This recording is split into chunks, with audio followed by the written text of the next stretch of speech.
Okay, hi again.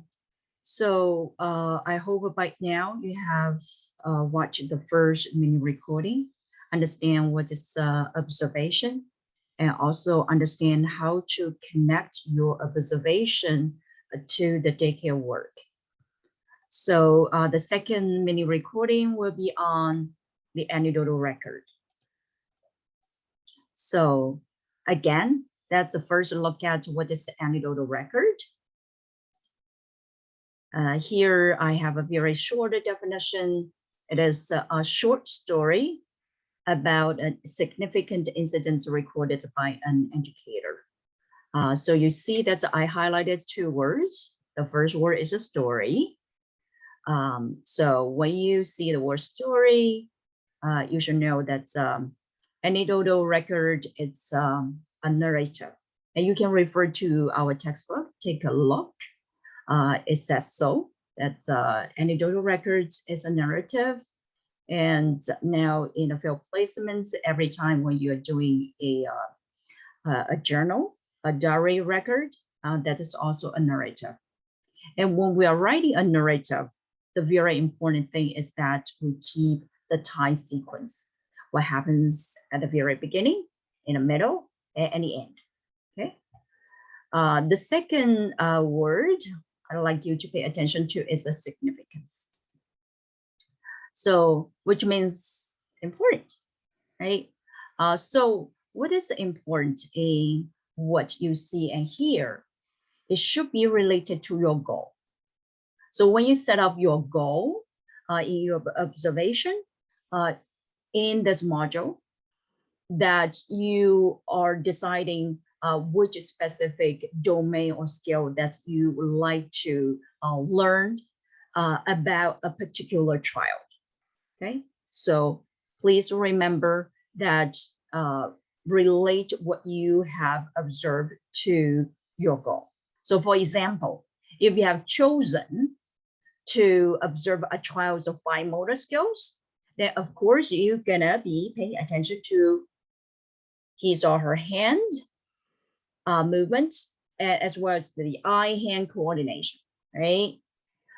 If you decided to write about a child's emotional skills, then you will pay attention to his or her facial expression, body language, the words, and the other things that related to the emotion, right? Or if you decided that, okay, I just want to pay attention to the child's language, then you have to remember that you want to record what child has says, or if your language is more related to comprehension, then you will also record what the adults or the other peers have said to that child. Okay, so significant incidents help you to really have a kind of direction. So what I should write down, things happen so quickly, and there's a lot of information for you to write down. So what are the information I really need to keep and write it down? Okay, this is so important. So remember the two words. First is tells you that please keep everything down in order of time. Second is please remember your goal. You write down the information that's related to your goal. Okay, now let's see how can we write an anecdote. Okay, so there's mainly two types of information you will write down. That is what the other person does and what the person says. Because you would like to keep the objective information, so it's your eyes can see and your ears can hear. Okay. And then if we relate to a story, I said if we are reading a story, no matter it's Cinderella or Snow White, there are 5 W's, and let's look at them. Okay. First is when. Okay. And by when, what I mean is the routine time. Is it the outdoor time? Is it the circle time? Is it the free play time? Please state it in your record. Second W is where. Tell me the specific play area. Is it in the drama area? Is it in the block area? Or when it's outside, is it in the sandbox? Or is it around the swing? Or the child is on the climber? Tell me the location, okay? So that's the setting help me to understand the things that happen to a child. Then of course, who? Your target child. Okay, so pay attention to the target child because in the daycare, when you're doing your observation, it can be very busy. So don't get too overwhelmed, okay? What? You have to also tell me about the material that the child is using. So you're gonna be specific, okay? All of these are specific, okay? To help the other people to understand what you have written down. The last thing, of course, is the most difficult one. That's how. Okay. And how means the actions and movements, okay, including the words as well. Okay. So what the child exactly do? Does he stand up and then walk towards, or does it run? Does it skip? Okay, so you have to be very specific to describe the child's actions and movements and language in a time manner. So now let's look at a example. Okay, so we played this in a class before, so you should be very familiar with this child, Alan, who was then 2 years and 2 months, so he's a toddler. I hope that's your first field placement. It's a toddler placement as well. So if you forgot, click on the link here, and it will take you to the video. Okay. So I simply just have the pictures here to remind you what happens to Alan during this little anecdote that I'm gonna show you below. Okay, so that's the first one that I may start from here, the moments here. Okay, so Alan first is a stacking, but you see that's the blue one that's at the bottom, and then the orange one is at the top, and he purposefully take down the orange one. Then he walk all the way across the room to pick up a blue one. And then he stacks this blue one on the top of the another blue one. Okay, so that's the little incident that I like to write down in my anecdotal record.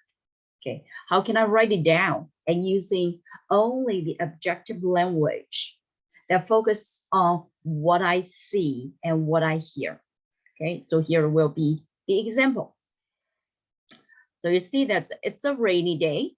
That's what I add. Okay, it could be because see that they are not outside. So for lots of daycare centers, if it's a rainy day or when the weather does not permit the child to go outside safely, they will stay in. Okay, they may use their gym. So that's just suppose it was a raining day. Okay, then you see that I choose to use the simple present. And I told you too that you have to keep your tense consistent. You can choose the simple past or just stick to a simple present. Both are okay with me. So here I use a simple present. You see that it's a rainy day at outdoor time. So remember when, right? Who, Alan, what's he doing? He's stacking bolsters, and where? In a gym. Okay, so it's very clear when, who, what, and where.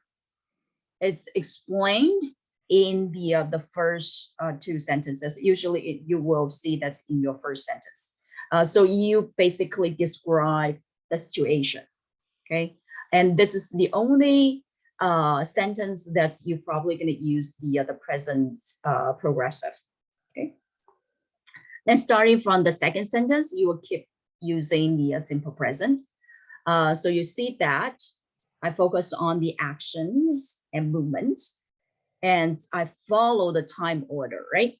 So he puts a blue bolsters vertically. It's not horizontal, it's vertically on the floor. Then he stacks an orange one on the top of that blue one, right? Then he takes a glance at the structure and then removes the orange one, okay? After throwing the orange one on the floor, he runs across the room and picks up a blue one, right? He carries it all the way back and stacks it on the top of the original blue one, okay? So it's very clear. You can use your first language to write your anecdote and then translate into English. So you won't feel like, oh, it's so hard for me to write, to find the right word to express the right action or the right movement. Okay, try to do so in your first language, no matter what first language you are using. So that is the example. I hope that will give you a sense that's how you're gonna write a anecdote. There's two things that I like you to remember. So after you've written down, the first thing that you're gonna check, so double check. So the first check is check the specific, see if that your record is specific, okay? So you'll see that I cannot see or I cannot hear what happens in a daycare. So please, you have to give me the details, okay? So try, in doing that, to try to avoid using like play. So if you keep saying play, in the first sentence, you may say somebody is playing in certain area, but starting from the second sentence, do not keep using the word like play, because I don't know how a child is playing, okay? So do not use the very general word like do or go, especially if you want to focus on the gross motor. How a child goes is very, very important for you to do the assessment of his or her gross motor skills, okay? So be very specific. Or he used his hands. How can I know that's how he used his hands? So in the first mini recording, remember I said, okay, he may use the hands, whole hand grasping, or he may try to use his hands, pincer grasp. He may also use the tripod holding, okay? That's all using the hands, but different children may use the hands so differently. So be very specific. Make sure that if Ida cannot see it, Ida cannot hear it, I can make my little record to enable Ida to understand what happens in the daycare to this child, okay? So that's the first check. Second check is to check your objectivity, okay? So what you can do, so see the green line, okay? You recall what you can see and hear, okay? That's mainly that, okay? Red line means you don't do it, stop doing this. Stop using what you are thinking, okay? So stop trying to judge the child, evaluate the child. So this is not the time when you're gonna write down that he then use his fine motor skills. That's your judgment. That's your professional judgment that only come in the comment or in the analysis, okay? You cannot tell me that a child is sad, mad, or glad, okay? That's your judgment of the child's emotional state. You cannot judge that, okay? So that's not your eyes can see or your ears can hear. That's what you've been thinking about, and you make your judgments. So these are no. Okay, you cannot say a child is smart, or you cannot say the child thinks. You cannot see a child that is thinking with your eyes. You can only use your brain to judge. Okay, so no for this. Okay, so avoid using the word like he tried to. How can you know that he's trying to, right? She likes to. How can you know that she likes to, right? So all of these is your judgment. So try to avoid using this. These are no. Okay, he thinks. How can you know? That's inside the child's brain. You cannot see it with your eyes, right? And try to avoid that. Tell me the child's emotional state, okay? Because you cannot see it, you cannot hear it. These will come in the other part of an analysis, okay? And I think that's it for anecdotal record. I will reserve the analysis in the last mini recording. So bye for now.